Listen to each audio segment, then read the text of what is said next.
Oh, okay. I see. All right, we're going live. Connecting to YouTube's. All right. Starting live. And we are probably live right now. Cool. Hello, everybody. Hello, YouTubes. All right. There's a guy on YouTube named Ronald Jinkies who plays. He looks kind of crazy, but he plays piano, keyboard, or whatever. Okay. And he always starts off, "Hello, YouTubes," and he just looks like a really goofy guy, and then he just shreds. It's awesome. We are live. Where are you at? I'm just on my page right now. I can share it to the Latitude fan page in just a minute. All right, I'll go to the official DD page. You guys are probably talking and saying stuff, but we'll be there soon. We'll be there in a second in the chat. We're going to share this stuff out. Make sure you guys share as well as you're watching, please. Ooh. Why does it have... I hate when it does that. What? It has Jeremy's... thumbnail. Thumbnail. Yeah. It shouldn't have that. You know what it should have? Picture of us just like this. Episode 246 of the Disc Golf Answer Man. I told everybody it's going to be a special Christmas and holiday themed episode. Just you wait.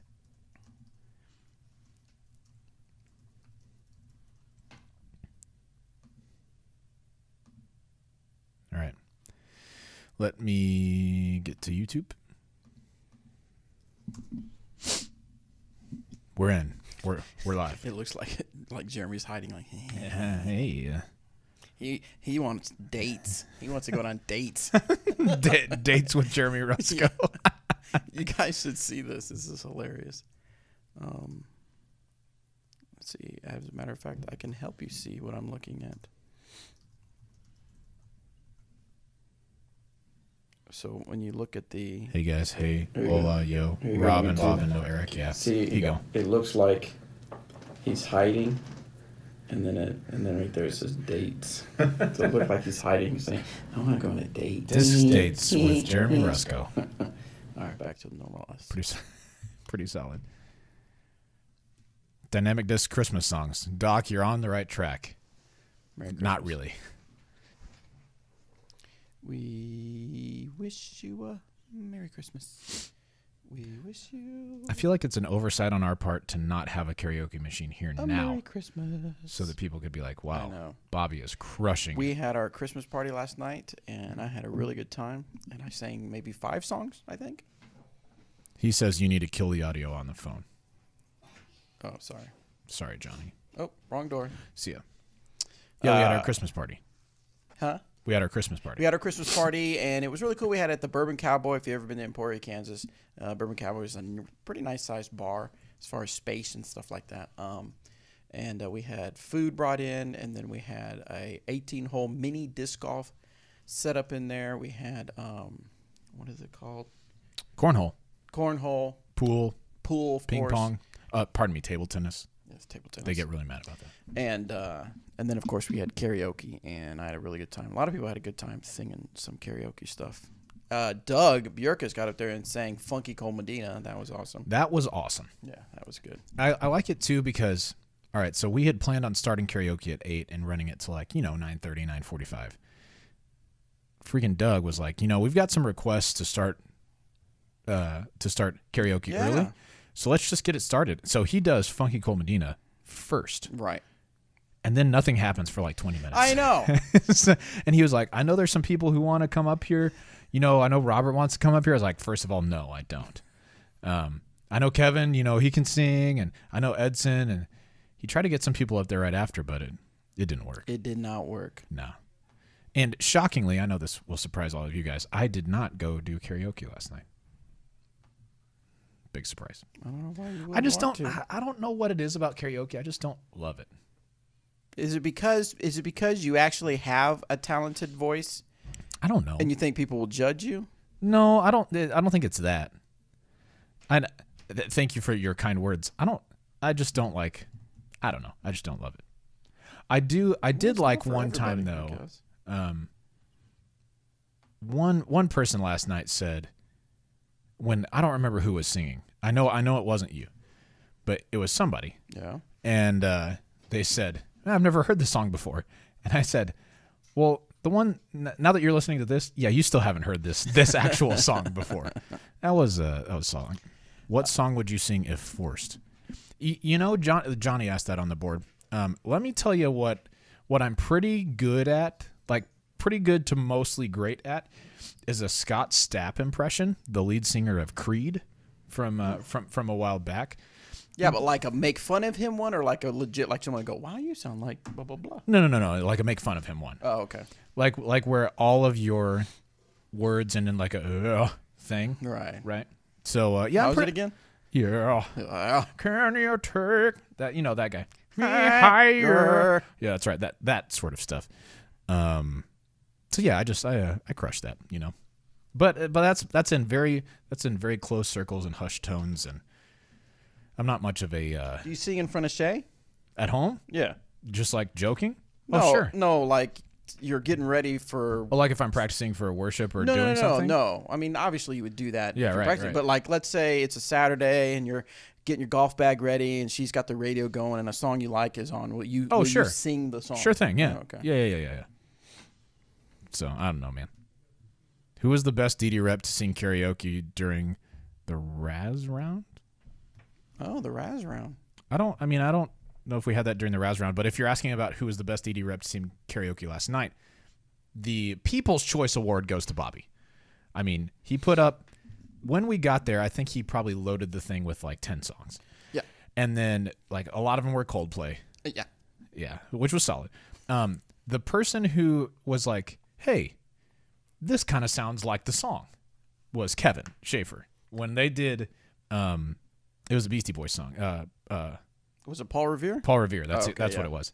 That was pretty freaking solid on Kevin's part. No, that's his go-to song. He's got rhythm. Yeah. He knows all the words. So yeah, he's solid. He can sing too. He's a good musician. But yeah, People's Choice though. I'm trying to find the video because I do remember this part. It was Coldplay's what's the name? What song with the sky? Sky Full of Stars. Sky Full of Stars. Yeah, and y'all were getting. There was at after one it. point. It was me and Shelby. That's Temp's girlfriend. He's one of our graphic designers. And at one point, I was just into it, and I was jumping around, and then I rolled on the floor. The barrel roll. She was doing the splits, and it was really cool. Yeah, those two things were unrelated to one another. Right. Just so we're on the same page. But yeah, it was pretty fun. I mean, Doug doing Funky Cold Medina was great. I mean, great, like super great. Anyway, yeah, we had a great time. One of these times I'll muster up the courage and/or well, I don't really do liquid courage, but and maybe that's the problem. Maybe I just need to have a couple of drinks and then I would want to do karaoke more. But Sparks, huh? The only song that Johnny likes is Sparks. If you like Sparks, how do you not like the other one? Sparks is a good song. Sparks is a good one. A lot of people said that Sparks was just another Clocks. Oh yeah, I mean they're similar. Yeah, so a lot of people when that album came out, they Bobby like, sang Yellow and that was fantastic. Sang Yellow. I sang Paradise. That's nailed all of Paradise. That's my go-to. Note for note. That's my go-to. You want to know the really funny thing that I told Beth afterwards? Beth Klein is Shane Klein's wife. Who Shane, sings? Yeah, she can sing. She can sing for real. Like she's a really good singer. You were going through some of those in the chorus, and then the little oohs that they do. Yeah, exactly. Those, yeah. And it was really funny because, like, you were close, but maybe not like nailing it, right? Okay. And then at the end of the song, you're like, thank you. And then you sang one of those again. Mm-hmm. And it was the closest one that had been the whole time. Oh, really? And it wasn't even part of the song. Fantastic. We liked it. Both Beth and I were like, hey, that was the best one so far. That was really good. I hate when I was up there when I was singing too because my mouth got dry. And yeah. Anyway, so from what I understand up there, it's harder to hear than you think, and so once you're not on, it's hard to get back on if you get lost a little bit. Oh yeah, yeah. And then when the words you thought it said, and then it's not the words, yeah, and that trips you up. Yeah. And then or the timing, like in Oh, your yeah. car and you're singing, you're not noticing any of the timing because you're just going after it. Right. But when you're up there on stage and you're saying the words and you trip up the timing of the words or the syllables or It's whatever. so hard to get back on. Yeah, it's really hard. It's like when we run a click track in our ears when we lead worship here in town, and then we did in Austin as well. And then sometimes we run a track too, so it has instruments and cues like chorus, verse, bridge, all that stuff. Yeah. Right? And if you get off of that, Oh, I can't imagine. dude, forget it. You are not getting back on. Might as well just turn the track off and finish the song Send without everybody it. home. Yeah. Hey guys, Hey guys, thanks. it's been great, but we messed up the track, so everybody leave. Yeah, everybody leave. Thank you. We'll see you next Sunday. That's pretty solid. Someone had a good question. What do you do if you see an obvious foot fault but no one else seems to notice? I didn't call it, but I felt like I should have. Well, Too late. you should have. Yeah, it's too late. It's as if it never even happened once it's gone. That is correct. And if you call it and somebody doesn't second it, it's as if it didn't happen. Sorry. Yeah. Now that's with the rule change, because before when a foot fault was only a warning and you got to rethrow, you could call it on yourself or something like that. But now it's like you have to take the throw and the penalty stroke, so it has to be seconded. It might as well have not happened. There was another ratings update. Someone said, or is it just recently? Tyler, there was one today, yeah. But you had to have played an event in between the last one and this one for it to matter. No. So not for us. Not for us. Tyler says go-to karaoke song has to be Uptown Funk. Fantastic choice. That's a good song, yeah. Yeah. Except for here's the problem. I mean, maybe it's not a problem. Bruno Mars is like really talented. Yeah. Super duper good. So following up any of his songs, it sounds easy on the radio, and then you try to sing them and you're like, wait, this is hard. Like this is pretty hard. I heard his concerts are amazing too. He's a performer. Chris, what did you walk in on? You walked in on us getting set to record the Disc Golf Answer Man podcast. We like to just chitter chatter before we actually do the official podcast that's in audio form. But some people like to watch while we're recording. Yeah. I had a Sharpie here. Someone ordered a disc golf. An Emporia Knows disc golf shirt. Right. Yeah. And it requests our signature, which I think is really cool. Sorry, Sam. I guess I don't have it. Here it is in my pocket. Sean says, how many hangovers are taking place in the office today? Probably quite a few. Sean, let's call it more than one, less than 50. Yeah. I'm actually not too bad, which is very surprising. Yeah. We won't get into detail. I just,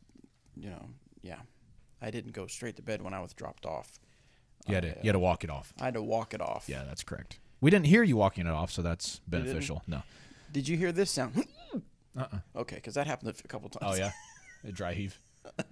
No, it wasn't. Oh, a wet heave. Yeah. I don't think that's the best way to call it, but, whatever. Shockingly, I am not hungover today. All right, so you're going to witness us signing this shirt. Now, of course, it has Robert, Anthony, Danny. Who's that? That says Rob. Oh, maybe I'm. Oh, no, it says Bobby. Maybe I'm not supposed to sign it. So you have to here's if you want to learn something today. What is this? You have to stretch the material, and then you have to write lightly. Like you can't press hard on these. And you can't do like what you normally do. You have to like really, write it out. Yep. There we go. And then as soon as you're done, you say, "Look at the stars, look how they shine for me." Does it say for me? Oh, for you. Oh, I see. Nice. For us. You like that little for disc golf answer? Yeah. Your vibrato is crushing it today. I went and saw Johnny's Porter was the last place I threw. Me too, Johnny. Me too. If you watch, or this weekend I went to the movies. I went to two movies. I took Eli, my grandson, to the movie. We went and saw the Wreck-It Ralph Part 2. Ralph Breaks the Internet. It was a fun cartoon movie or whatever. And then I went and saw, the other one was a cartoon as well. I went and saw Spider-Man Into the Spider-Verse or whatever it's called. That is a good movie. Is it? You need to go to see that movie. That movie was awesome. Yes. Johnny says, yes, Spider-Man was awesome. Hey, here's a question while we're on that topic. I saw Tina posted it earlier. She said, how much do you think you spend on movies in a year? I I would have no idea. Because Paige Pierce said, you think you guys spend like $2,000 on movies in a year? And Tina was like, no. And then started counting it up and was like, maybe. So how much do you think you spend on movies in a year? I don't know. I don't know that I spent. It's of course, by the time you get popcorn and all that crap, it's pretty expensive. I don't know. I really don't know. How many movies do you think you go to in a year? I'd say probably not as many. Maybe 10. Okay. Maybe, I'm thinking. So call it like each visit's probably like, you know, a $18 visit. Right. So $18,000. $18,000? Yeah. The math checks out. Wait, carry the one. No. Yeah. Carry the zero, and then you got that. When I saw that post, I think Shay and I have probably spent less than $100 on movies this year. Yeah, but you're not a moviegoer. You admit that. I know, but it's just strange that that's such a huge part of some people's lives, and it's just for whatever reason isn't of ours. Yeah. We like being entertained. We watch Survivor a lot. Now I rent a lot of movies. Okay, yeah. Used to do on Friday nights would be pizza and movie night. Yeah. All right, so I like that you went with the Waffle House extension one for AJ.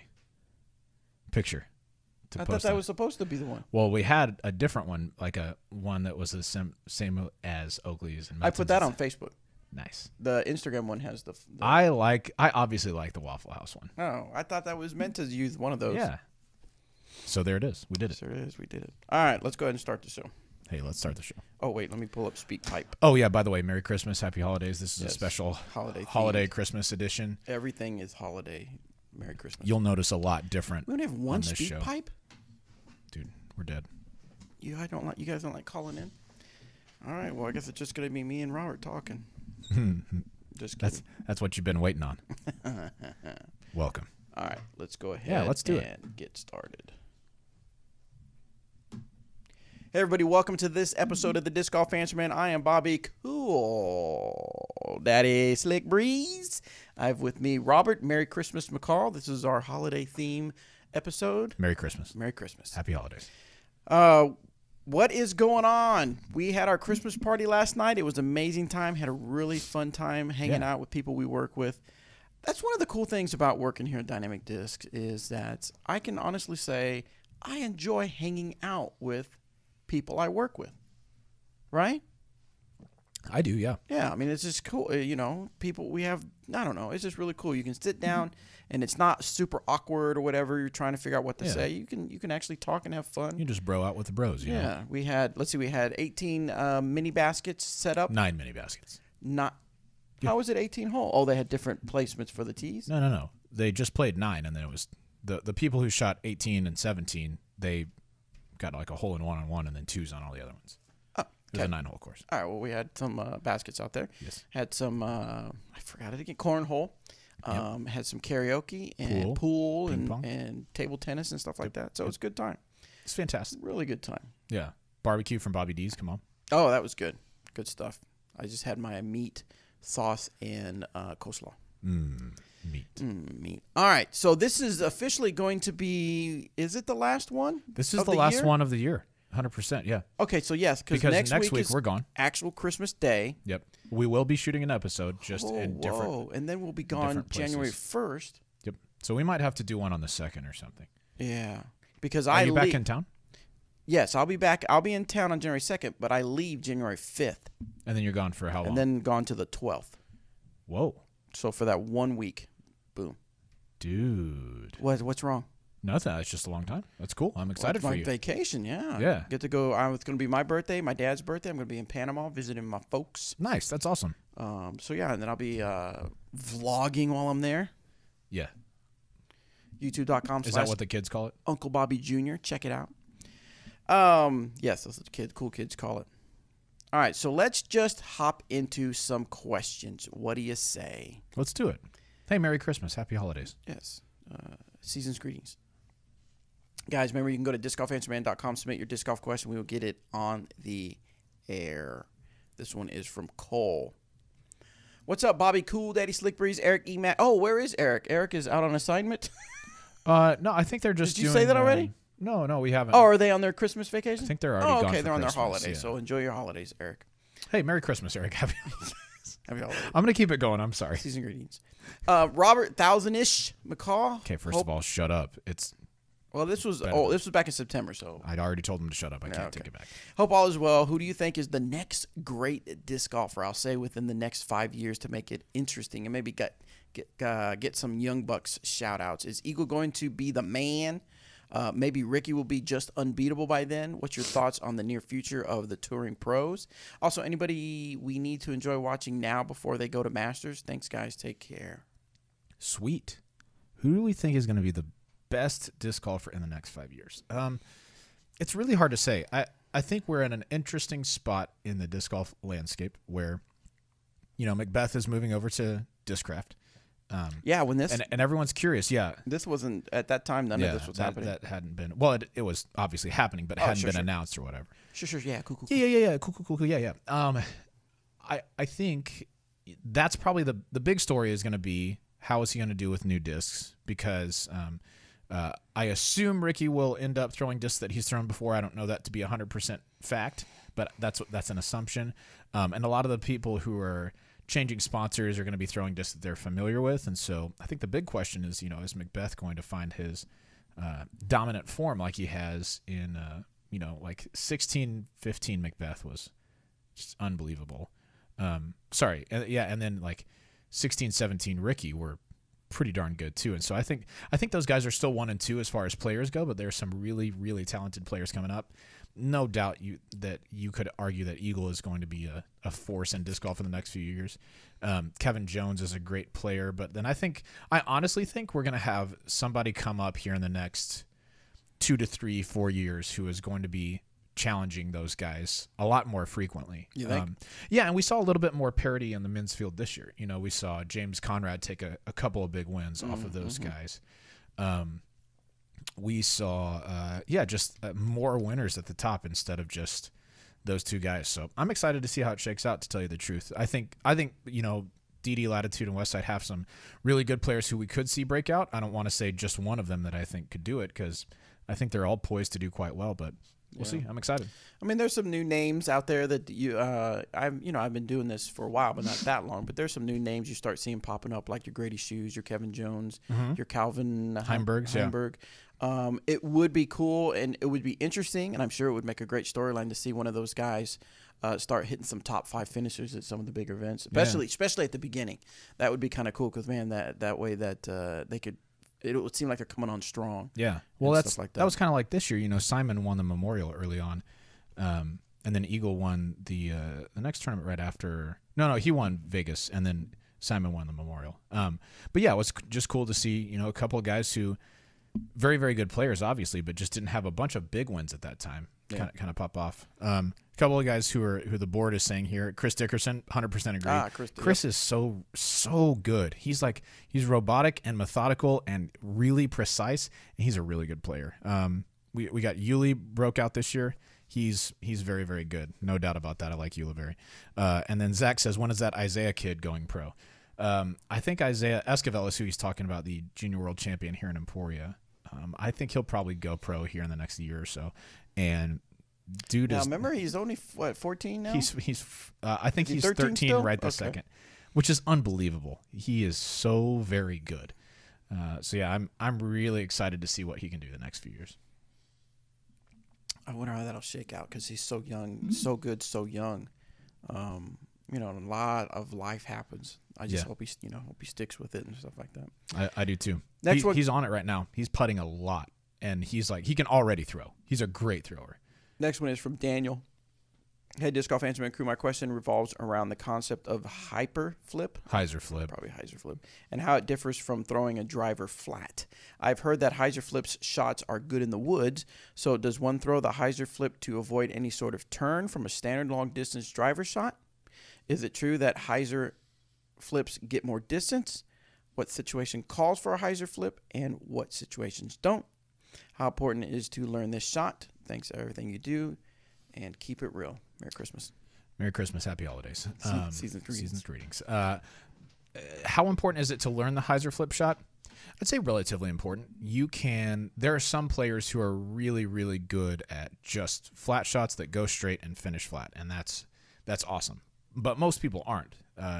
They find it a little bit more natural angle to throw a little bit of hyzer on the disc and throw something that isn't so very overstable that it can stand up to flat and fly. As to whether hyzer flips will go farther, yes, in theory. The idea behind a hyzer flip being able to go farther than a flat shot or even a forced anhyzer is that it's easier to start.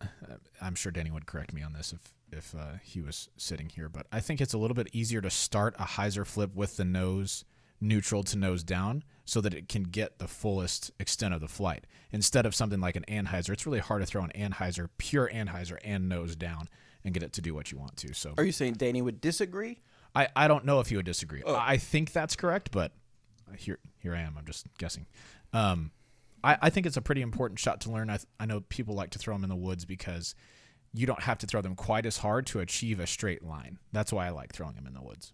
I apologize. Hey, for Merry yawning. Christmas. Yes, Merry Christmas. Happy holidays. Season's greetings. I apologize for all the yawning, everybody. Ooh, here's a couple. Tim says, Zach Arlinghouse, good young one too. No doubt. Zach is so good. Don't tell him that, though. You don't want to get a big head. And then Emerson Keith is great. I agree, Zach. Emerson, I think, is poised to have a really big year. I know he's going to travel some more this year. Next one comes from Zach from Michigan. When putting, I always use a power fan grip for any distance up to 70 feet. But my question is, what grip do you use for putting outside 70 feet or driving off the tee box? Thank you. Keep up the great work for my 3-hour car rides. How many 3-hour car rides you got? Is that a lot? That doesn't seem super fun. No. You're going to do something? I'm going to, for the YouTube people, I'll be right back. For our audio listeners, I probably just could have not said anything and we would have been kosher. Sorry. Yeah. All right, here we go. I'd be interested in what a power fan grip is. I'm not sure I know exactly what that is, but I would assume you're talking like getting almost all of your fingers all the way underneath the rim. So outside of that, he asked, what grip do you use for putting outside 70 feet or driving off the tee box? And for me, that's pretty similar. I put the kind of the first knuckle of my index finger where the bead would be, hold that in place when I'm putting, and then if I'm throwing, I'm going to tuck my fingers in just a little bit, but they're kind of still fanned out. Let me see what's the best angle to see that. If you're watching on YouTube, you can see that these fingers are headed toward the rim, but they're not tucked all the way against it, kind of like that. They still have some control in the flight plate. That's kind of what I do when I'm throwing. When I'm putting, I'll just loosen that up just a little bit so that I still have control over the flight plate, but my fingers aren't like all the way fanned out like that or something. Just, kind of something like that. This one's Merry Christmas. Happy holidays. Season greetings. This one's from Scott. This year I had my first trilogy challenge at a local city park course, which is closely surrounded by homes. I was very clear to tell the participants not to enter into any private property to retrieve lost discs, as this has been a problem before. After the tournament, I found out that many people ignored this and retrieved their discs anyway. Due to repeated offenses, this course has now been closed. It seems very common in the culture of disc golf. Can we stop it? Okay, super good question. The problem is, Scott, that you're not asking just about disc golfers, you're asking about people. And the problem is some people are idiots. And it doesn't matter how much you tell them what to do or what not to do. If you say don't go in somebody's yard and then they go in somebody's yard, a natural consequence of that is that the course is going to get closed down. Sucks. But sometimes people suck and do dumb things. So there it is. All right, so here's a follow-up. Merry Christmas. Happy holidays. Season's greetings. Follow-up from Scott. After running my trilogy challenge this summer, I ended up with a little bit of profit that I was planning on using to make the tournament larger next year. Due to the circumstances out of my control, the course is now closed. Now I don't have a place to hold the tournament or even to use the money to upgrade the course. What should I do with the money? Am I obligated to find somewhere else to use it since that's what I told the participants I was going to use it for? It's kind of personal. Yeah. I mean, you just got to make your own choice. You got to figure out maybe there's a course nearby that you can. Maybe you're not running it, but since you said you were going to use that money to do some tournament stuff, you could maybe use it for that tournament or something. Maybe have it as like added cash to a tournament or something like that that's nearby. I like that. I would say to put it back into disc golf, especially if you told the people at the tournament you were going to do that. That's very good. Yeah. All right. So Merry Christmas. Next one for Happy Dear holidays. Abby. Season's greetings. This one's from Brandon. Disc Golf Answerman crew, our local disc golf club here in Atchison, Kansas City, 2 hours northeast of Emporia. Just put in baskets at Earhart Disc Golf Course for an 18-hole course. Nice. I have a few questions about the tee pads. We plan to pour white and blue tee pads this fall with a rough wire finish. Huh, okay. Is 5 by 12 feet pad good option for a course that runs between 4,500 to 5,550 feet whites, 6,500 to 7,600 feet blues, and 7,600 to 3,300 golds? Would you take the gold pads to 15 feet in length? I am not an expert on tee pads. I wonder if we should wait for Eric. But I will say, Oh, okay. just as a I don't know why I did it like this is a new thing, or are you just talking? Yeah. I will say the longer the tee pads, the better. But maybe I'm totally off on this, but I think 12 feet is kind of a fine length for a tee pad. I mean, I guess I would have to step it off, but that seems okay. Step off. I'm doing the hump. See? Karaoke. The people's champ. I think if you're worried about it and you can measure out 12 feet and being a disc golfer and saying like, oh, wow, that's really not that long, then yeah, go to 15 feet. I think that's a good call. It sounds like it could be really cool with the multicolored tee pads. Yeah, I like that. Yep. Hey, Merry Christmas. Happy holidays. Season's greetings. Brandon has another. Oh, we'll go on. Let's go on to Brandon. How many questions you guys? Thomas says 12 feet is not long enough for James Conrad. Yeah, 40 feet is not long enough for James Conrad. The dude's stride is like 5 feet by itself, okay? So let's stop using James as the standard for tee pads, okay? We don't need runways. I'm just kidding. I love James. I'm just messing with him. Jared asks, hello, EMAC, RMAC, and B-Bro. What's up? Makes sense. That's you, man. I know, but that's You get to be cool. B-Bro. I'm B-Bro. Sometimes we call Ballista Pros that. Bro? B-Bro. B-Bro?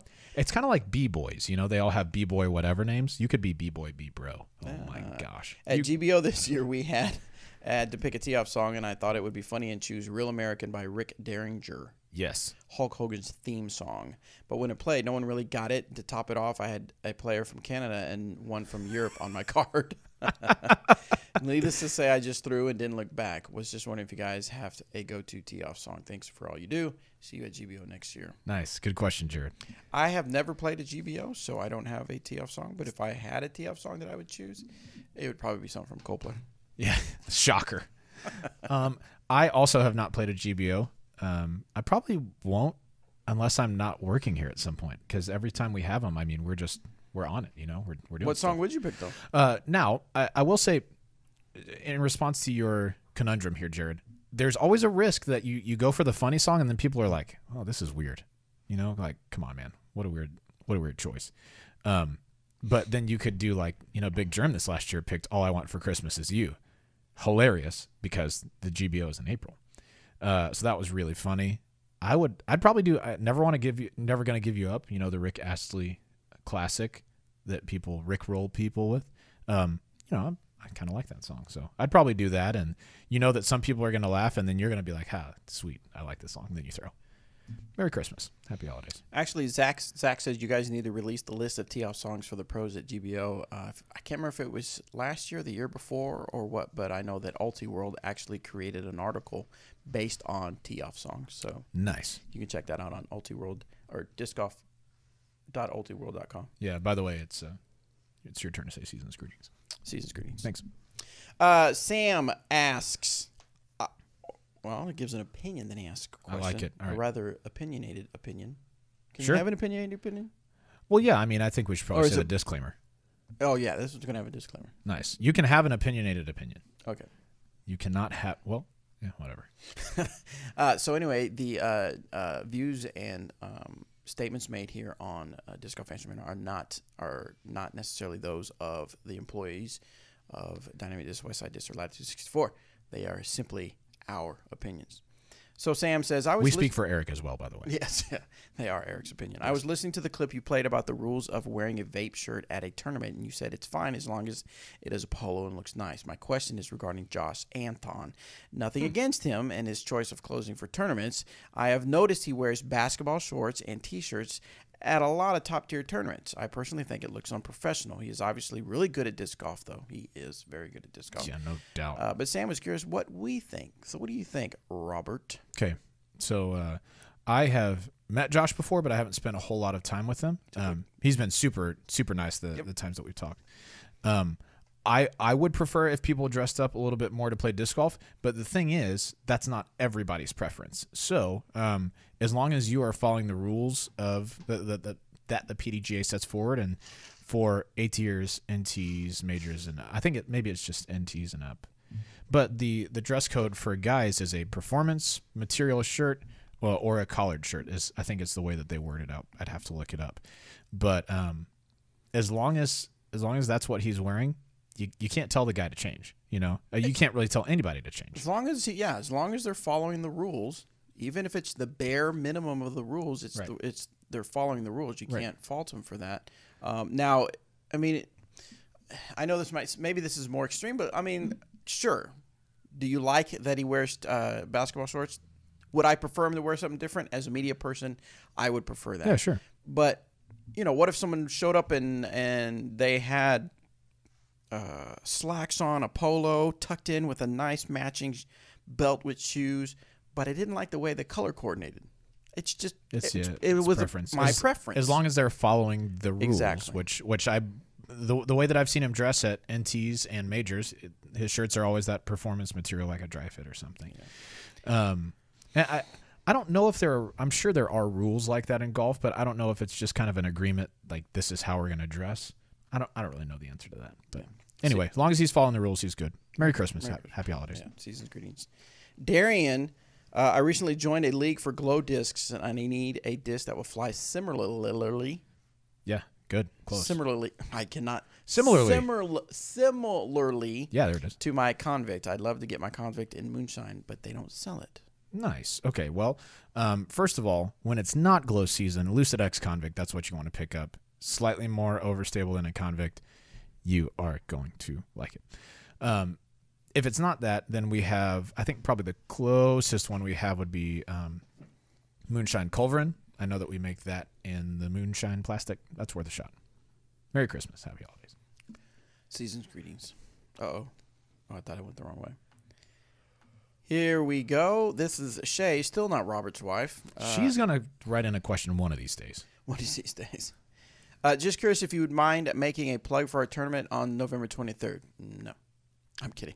It's called Westside. Oh, well, it's already it's already way gone. So sorry, Shay. It says in the place where you send a question, don't send questions that are time sensitive.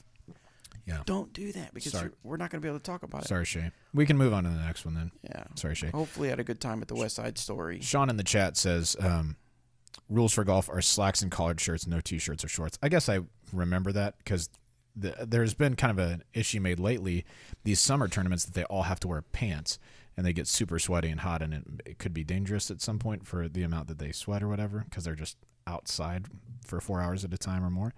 But, yeah, I guess I didn't think about that. Yep, go ahead. Next one is from Cody. He put 3 O's. Or do you think it's Cody? I think it's Cody. That's what I figured. It turns to ooh at the end of the O's. Emac, Robert, and Bobby. It was wrong word to emphasize.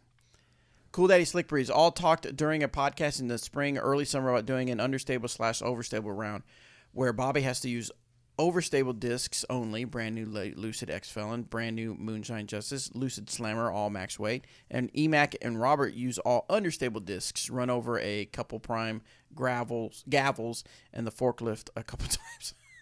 Let Ralph chew on 2 prime proofs and then 150 gram prime witnesses. My money is on Robert. Oh, man.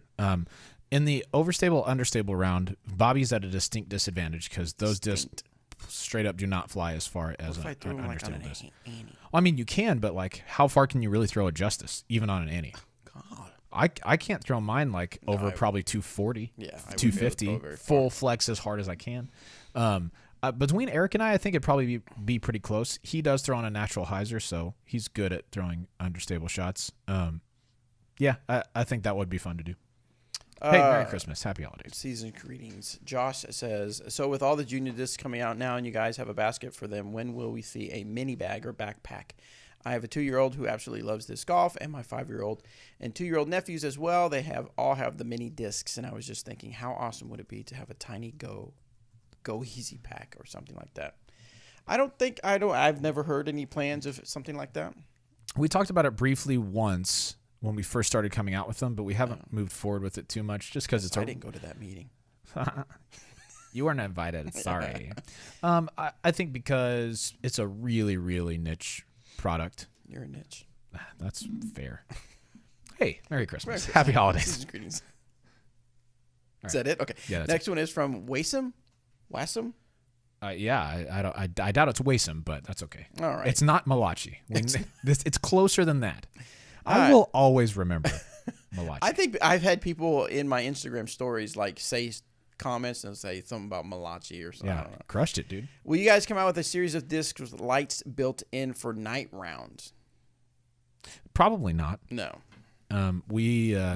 Westside, Yanni Pentola, who is the CEO of Westside for the longest time, he was working on Smart Disc, which had a chip in there that could tell you, release speed and spin rate and put out a sound for where your disc was, and nothing really ever came of that. And I think if we are unwilling to work on the technology that's that involved, then I think something as small as putting a light in, that's just kind of like the junior discs. I know a lot of people like glow golf and night golf, but it's still just a niche sort of market. Yeah. Be cool though. And I think our moonshine discs are great for that. So do that. All right, let's try this one speak pipe question that we got in. Hey guys, my favorite driver. Oh, hold on. Gotta turn the volume up. He said, hey guys. Yeah. That reminds me of the Seinfeld episode with the quiet talker. Yeah. I was wondering if you. And then Seinfeld ends up wearing a hearing it. A pirate's shirt or something like that. Anyway, here we go. I like it. Hey guys, my favorite driver from Dynamic Discs is the Sheriff. I have 2 of them in the Lucid plastic. Both of the ones that I have metal flakes inside of them. Yeah. I was wondering if this is just how it be, or if I've gotten lucky with ordering them. No, that's how it be. Thank you guys for your responses and making cool answers. Keep it real. It be that way. Thanks, Jack. All day. Jack, do you pronounce your last name Schroeder? Is it German? I'm just curious. That's kind of just the way it be. This is the way it be. Merry Christmas. Is that it? Season's greetings. Happy holidays. Next one is from Austin. I'm currently talking to a local golf course that now only does foot golf. It would make a great disc golf course. I know they will want to look at it as a source of income. What are some pros, cautions, and costs to adding disc golf on a golf course? What are some good selling points for them? There are a lot of really successful examples out there. What are the keys to their success? I wish Eric was here to help out with this one, but yeah. I do know that when you add disc golf to a golf course, or a foot golf course, I assume would fall into the same category, is that you can generate some additional income if you make it a pay-to-play course. You can also, if you were to set up a pro shop at the front of the foot golf course, you could drive some traffic in there. So I think there are a lot of benefits to doing that. I know that Eric would be able to come up with more off the top of his head, but just generating more traffic and interest in the area would be really good, yeah. Yeah, and according to a previous question, the neighbors can expect people to be trampling in their yards and stuff. They like will that. definitely So jump the fence, and you'll get the course pulled. Merry Christmas. Merry Happy Christmas. holidays. Season's greetings. Next one comes from Sean. I hear all these questions about off season. Being in San Diego, we have no off season. Well, aren't you lucky? Well, look at me. Well, because we don't have seasons. Yeah, we do. Really, I guess the question is, when are you coming to the hometown of AJ Risley, beautiful sunny San Diego, to play around on our beautiful courses, plus all the golf courses that are now doing disc golf too? Nice. Would love to play around with y'all since I listen to you guys all the time. Let San Diego know. Sean, we would be so interested in going to San Diego right now. More interested than you could even really imagine, because it sounds awesome. Oh, that would be awesome. However, we're well into the holiday season now, and our vacation times are dedicated to visiting family and taking trips and things like that. So it's not on the cards for this year, but I do know, I can say at least for myself, I would love to go there sometime when AJ's there, catch a few rounds. Just probably beat him on some of his home courses because he's not really that good. So we'll see. Merry Christmas, happy holidays. Season's greetings. Oh yeah. By the way, did you see AJ's ace? Yes. Super sick. Thank you for bringing it up, Tim. He Oh, that was awesome. the sweet force flex. He didn't get very hyped about it, which was the weird thing. Oh wait, he got very hyped about it. Yeah, very. I love it. Hey, so for the YouTube people, and we'll help you guys out on the audio, but we have on our desk, because yesterday we did a Dynamic Discs update with Jeremy Rusco, and we talked a little bit about new molds that are coming out for 2019. And in my hand, I have a Guard, which is a deep disc putter. Yeah. Feels pretty good. Yeah, if you think of a dagger with no bead, it's going to feel really similar to a I guard. really want to try it out. So, but we have these here. We're going to start doing see if we can do some teasing out videos. Yeah. We have a Raider, Let's which get is to that last. We'll get to that last. We have a Westside Disc Gatekeeper, which is a mid-range, similar to an EMAC Truth. Probably a little Is that one? shorter, Okay. similar stability. I think people who like the EMAC Truth will also like the Gatekeeper for a little bit shorter shots, but similar torque resistance out of the box. Yeah. Very good. And then we have the Vandal, which is a what's it, speed 9? Yeah, it'd be around a speed 9, yeah. So fairway driver. Kind of like a longer Maverick, maybe. I could see that. I threw it a couple times way back when we were in Finland, wasn't it? At the Toonie. At the Toonie Open. And The Toonie Open Classic. I remember liking this particular one, so I'm anxious to get some more in and really throw this one around. Yeah. Couple quick questions. Guard like an end of a birdie? No. The end of a birdie goes straight down on the side, like all the way flat. The guard comes in kind of just like a regular beadless putter. How does the Gatekeeper compare to the Pine? The Pine's going to be more overstable, similar torque resistance, similar feel, but straighter flight out of the Gatekeeper. It kind of just wants to go where you throw it. You throw it really flat, it's going to go straight. But then here's the last one. How does the Gatekeeper compare to the Pine? That's what I just said. Oh, you did? I'm sorry. I was reading. That's okay. My bad, dog. My bad. But here's our last one. And this is the one I'm really excited about. This is the Raider. This is a high-speed, not super-duper overstable, but pretty overstable distance driver. I think this is going to be less overstable than an Enforcer, more overstable than a Trespass. Kind of fit that sweet spot of a driver that you can cycle copies of. I'm super excited about this. This is... Have we talked about when this is going to be released? I can't remember if Jeremy brought it up or not. I want to say these are going to be around GBO time if everything works out correctly. So as soon as we have those, you can guarantee that you'll see some videos from us and demonstrations and things like that. Yeah. Merry Christmas. Yeah. Holidays. Season's greetings. Pierce. I am fairly new to... Oh, the guy's name's Pierce. I just don't randomly say Pierce. I'm fairly new to disc golf. I've been playing for about 7 to 8 months, and I have built up my bag to about 20 discs, all different discs. Okay. I see many pros and other people using 3 to 4 of the same disc. I'm wondering, why is this so? And also, what is your opinion on this topic? Pierce, I feel like, I don't know if you've listened to the show before, but this is a topic that we cover quite often, and it's just a different philosophy for people. A lot of people will choose multiple discs of one mold and just beat them up and cycle them in because they're really familiar with that disc. Instead of saying, hey, brand new, this, Trespass is slightly less overstable, slightly less overstable than this Bio Enforcer, which is slightly less overstable than this Lucid Enforcer, which is slightly less overstable than this Stiletto, or something like that. Instead of carrying 4 different discs, maybe you choose the one that you like the most and carry 4 copies of that and just work that in so that, your Bio Enforcer flies more like a Lucid Trespass, and you're familiar with that disc. And so I think that's why a lot of people choose one mold and multiple discs instead of having to, get new ones to fill that slot all the time. Got it. Yeah. Yeah. Next one comes from Garrett.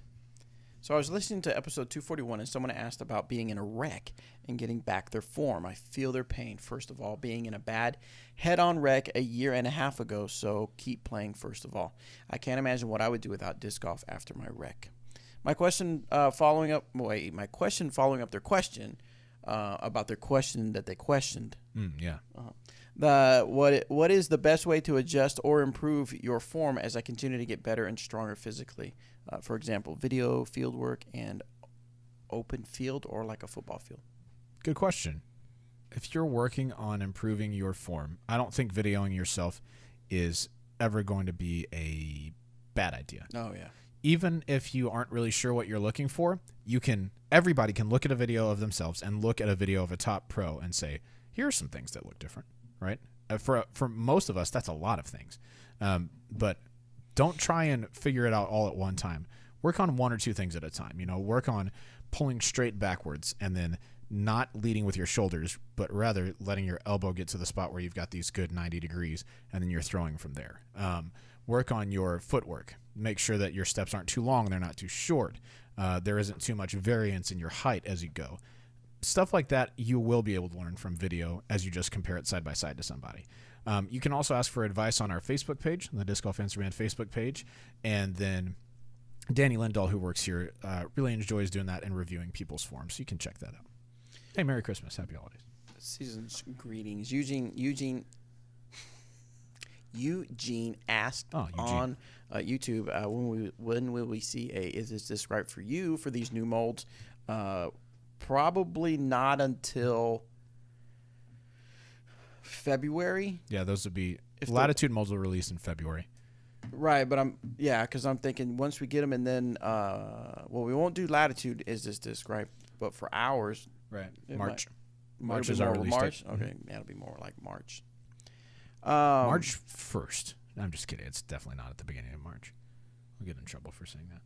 Please don't say it because people will hold us to it. Yep. Chris asks, hey guys, this question is for Robert and Eric. Oh, Eric's not here. Disclaimer, I speak for Eric. I'm trying to correct form issues. When I take my final step, I manage to open my hips early so my toe is pointed forward.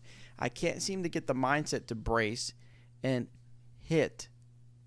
Yeah, I got you. Okay, keeping my hips closed. I feel like I'm going to hurt my knee or something.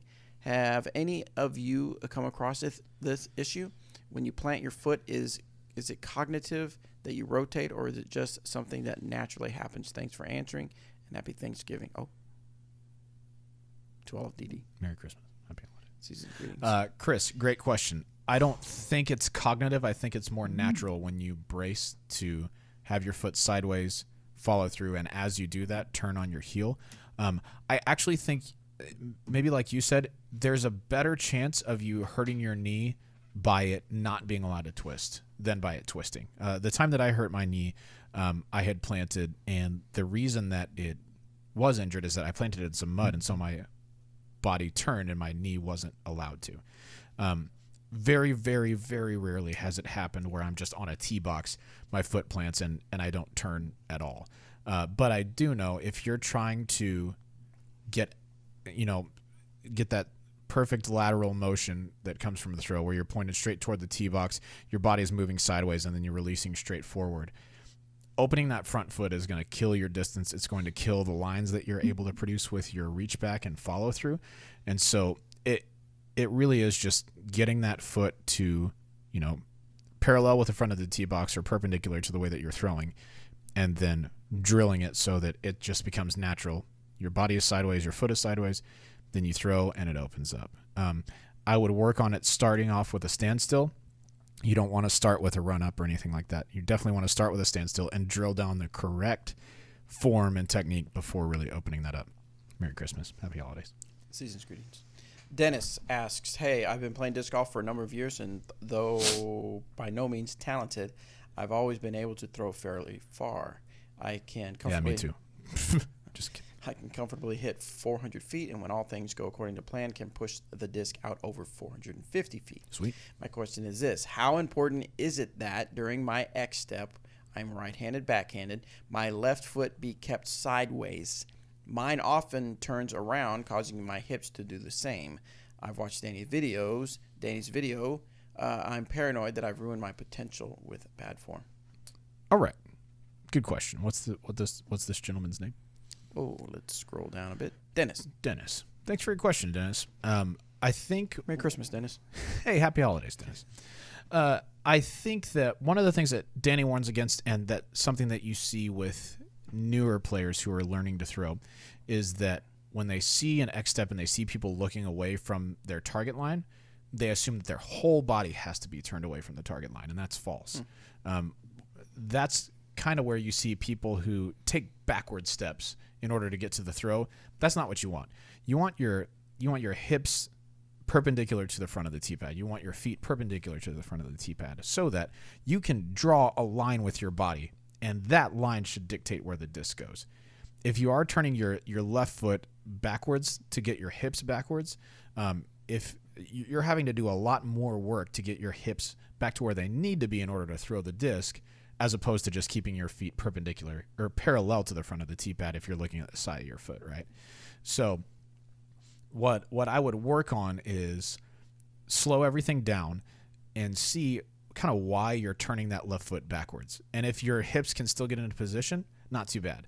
If they're starting way closed so that it's going to cause you to have to round to get everything back into position, you definitely don't want to do that. So I would do my best to, if the front of the tee pad, is where you're looking to throw from, you want the side of your foot to be parallel with the front of that tee pad. You want your body, the line that your body is pointing, to be perpendicular to that. All right, this one has no name. It says, "What's up, Disc Golf Answer Man fam? I have a question about tournament mindset. I just played a tournament at my home course and played the worst round I have ever played. Dang it, man. I usually shoot 1 to 3 under. It's a decently hard course. For some reason, I just choked. I missed putts well within my range, shanked a lot of drives, which never happens. I felt great going into it. To say the least, I was very disappointed. So I guess my question is, what are some things I can do to help with my mindset?" Nice. That's another big question. Thank you. Thank you, No Name. You see, in the grand scheme of life, there's a lot of mindset. This is a common problem, and I think it's something that even top guys and girls, professionals and amateurs alike, will deal with, is that you can go to a casual round and play the best golf of your life, be one of the best players in the whole world in your mind, and then go to a tournament and everything is different. Part of the beauty of disc golf is that it is really difficult to execute under pressure, especially mental pressure, because at the end of the day, it doesn't matter what anybody else does on the course. It matters what you do. So some mental things that I would encourage you to work on is to not set any expectations about how you want to shoot that day score-wise. When I go to a tournament, I throw all my practice shots, throw some practice putts, pick the places in the fairway that I want to be and that I don't want to be, find the mistakes that I don't want to make, and then just go throw. And whatever score I end up with, that's good. But if I say in my practice round I shoot a 10 under, then I'm expecting to shoot a 10 under at the tournament. Well, what if I go out and shoot a 6? I'm going to be really disappointed with it. Or a 5. Or let's say I play really awful and, shoot a 1 or even over par. You're way more disappointed in that if you had those high expectations. And part of having those high expectations means that you might be more prone to press during the round. So if you miss a birdie on a hole that you normally birdie, then you're like, oh, okay, well, I got to get this birdie on this hole that I normally don't. Or I have to push for birdie on this hole that bogey is actually a good score for me on. So one thing is to not set too high of expectations. Another is I try to not think about my score at all while I'm playing. I throw a shot, go to the next shot, throw a shot, go to the next shot, and then just count them up at the end. I think that helps to keep a little bit better mindset. And then let me think, what else would I do? I've read some golf mental game books that I really like a lot. Dr. Gio Valiante is a great author. Valiante. He's written Fearless Golf and Golf Flow. I think those are both great books. Dr. Bob Rotella has written Golf is Not a Game of Perfect. I think that's a really good one as well. If you're serious about working on your mental game, those helped me to make really big strides because it allows you to narrow your focus instead of worrying about what's going on for the whole round. So anyway. Excellent. Hey, Merry Christmas. Happy holidays. Christmas. Do you like the microphone like this, or where it's up high? I'll try it. I feel like I should be on a radio show. Yeah. Next up on the top 40. Sorry. This one's from Judd. I've been playing for a little while now, but I just recently started listening to you guys, and it's pretty helpful. Sweet. Anyway, I like to think that I have decent form as I can throw around 430 feet with reasonable control. Good. Recently, however, I've started trying to throw putters more and have noticed that I tend to put a lot of off-axis torque on them whenever I throw over 150 to 200 feet. Do you guys have any advice or ideas about what might be causing this or how to fix it? Great question, Judd. This is something that I think a lot of players will run into when they are at the intermediate advanced level is that they are great with drivers, but not great with slower discs. Part of the reason for that is that drivers in general can mask some of your form flaws because they will fight out of that torque faster than something like a putter will. I don't know the physics behind that. I don't know the reason for that, but I do know that if I throw something like a Ballista Pro poorly and it kind of torques a little bit to the right, a lot of times I can still get some sort of flight out of it. If I throw something like a Warden pretty poorly and it torques to the right, or any putter actually, it just wants to dive right. So learning on distance drivers like that can really mask some issues in your form. What I would do is when you're out in the field next time when you're practicing, slow everything down and ensure that, because one of the reasons that you might have off-axis torque is that your angle at reach back may not be matching your angle at release and your angle of follow-through. If you're trying to throw a hyzer, you want to reach the disc back on hyzer, let it go on hyzer, and then follow through on hyzer, which means that your arm is actually going to reach down on your reach back. At impact, you're going to be moving up, and then your follow-through is going to be up as well if you're throwing a hyzer. If you're throwing flat, the same is true. You reach back flat, let it go flat, follow through straight out in front of you. Off-axis torque is generally caused when those angles don't match. So that's what you want to work on. And slower disc will help you, I guess, decipher maybe why you're doing that or it'll help you to figure out which angle is wrong because they really magnify form issues like that. Next one comes from Art. Merry Christmas. Happy holidays. J. Season greetings. I recently played around and a player's throw came to rest in an OB street, and after a few minutes, it was ran over by a vehicle, flipping it back inbounds. Nice. He claimed that there is no penalty stroke since it was knocked back inbounds. Is this the correct play since it already came to a complete rest before being hit? Also, if the disc was still rolling and then knocked back inbounds before it came to rest, would that be considered interference in OB or would it be considered inbounds? If it's rolling, and it rolls out of bounds and then slowly rolls in and just falls and slowly just go, it's inbounds. Yep. Because that's where it came to rest. Yep. Now, the interesting change up there with the car, what say you, Robert? So, this is Rule 805.01, establishing a position. Rule A says a thrown disc establishes a position where it first comes to rest.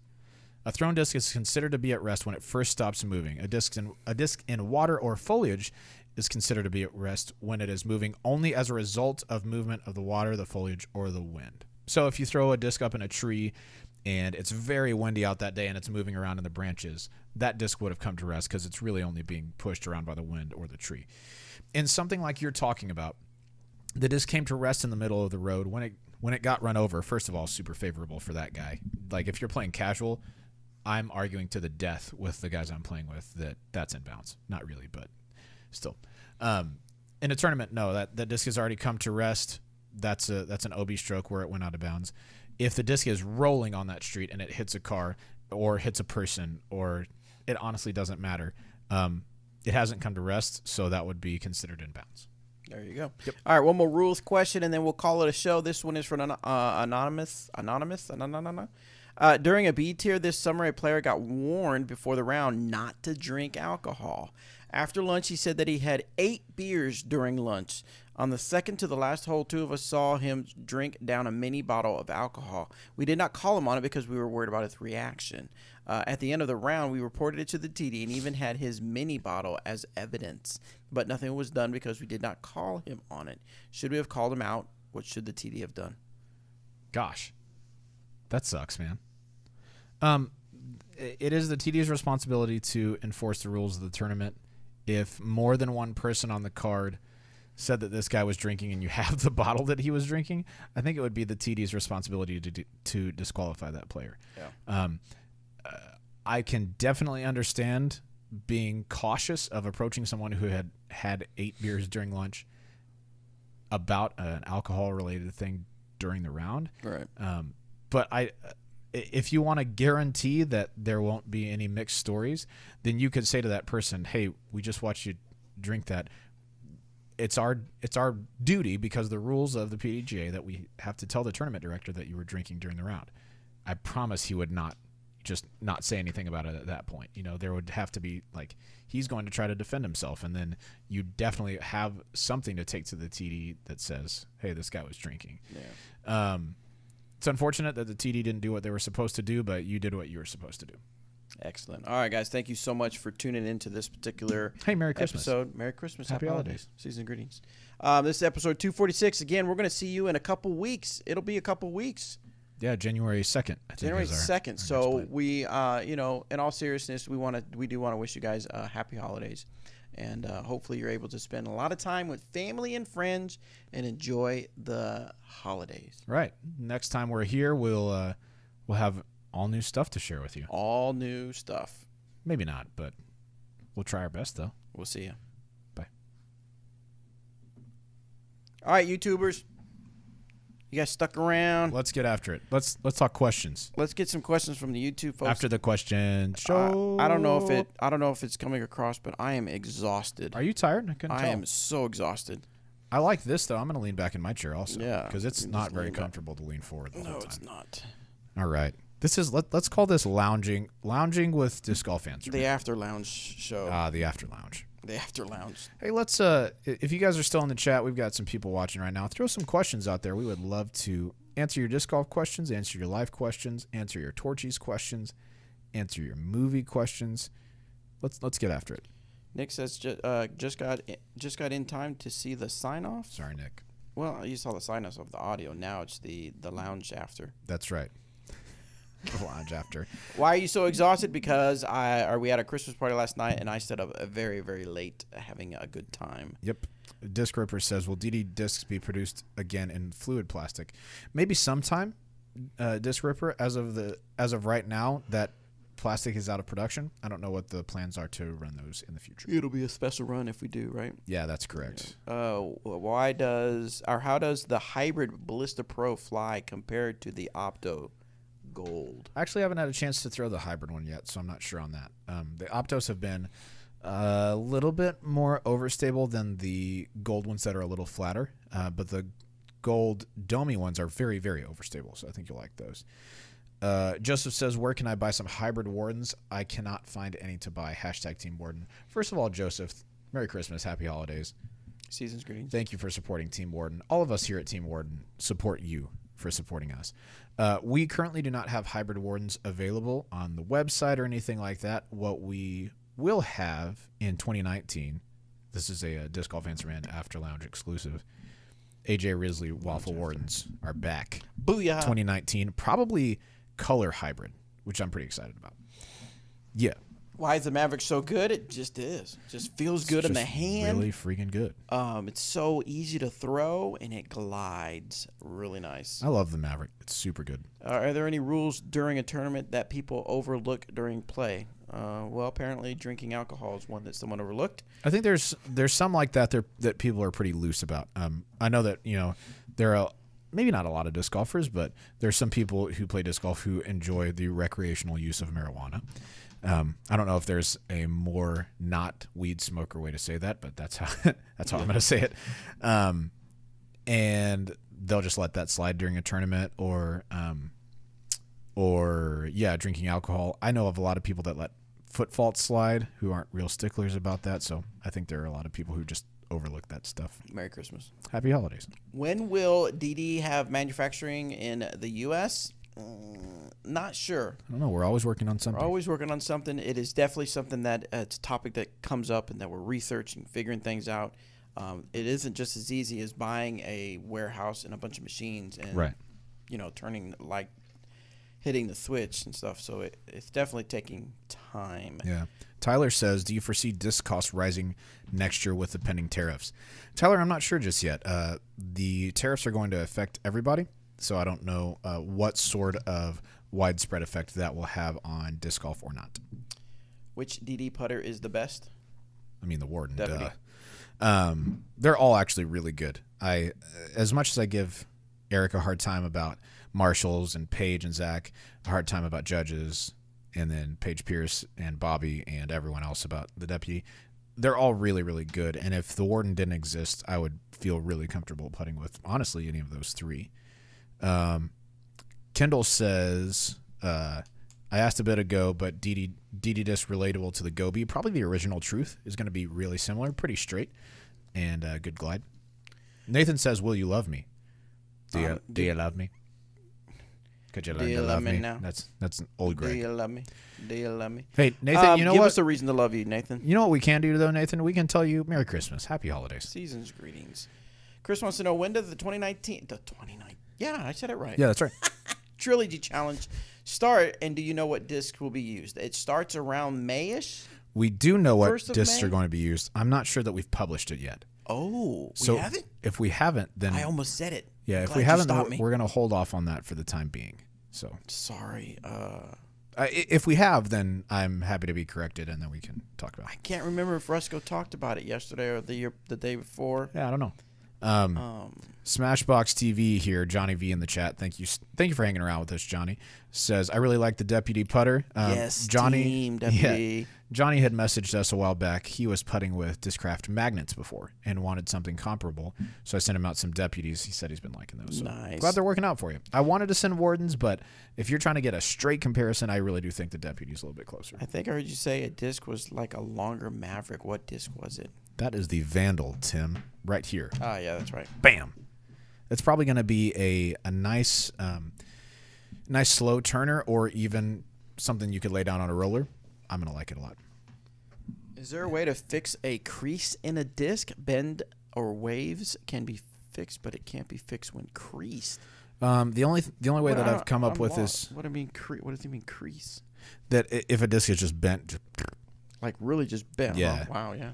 The only way that I've come up with that's close is put like a mid-range down on its back so that the flight plate is facing the table. Put your disc on the rim of that disc so that its flight plate is facing the table. Pour boiling water into that disc and then just let it sit. You might have to do it a bunch of times.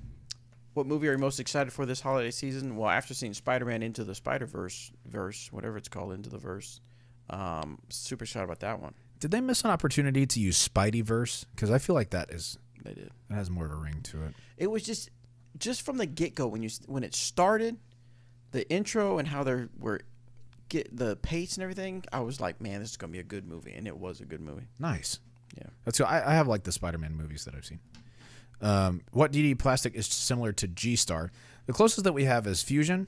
We have had Fluid before, Lava, which is a more pliable, softer version of Fusion, but it is out of production currently. I do think that our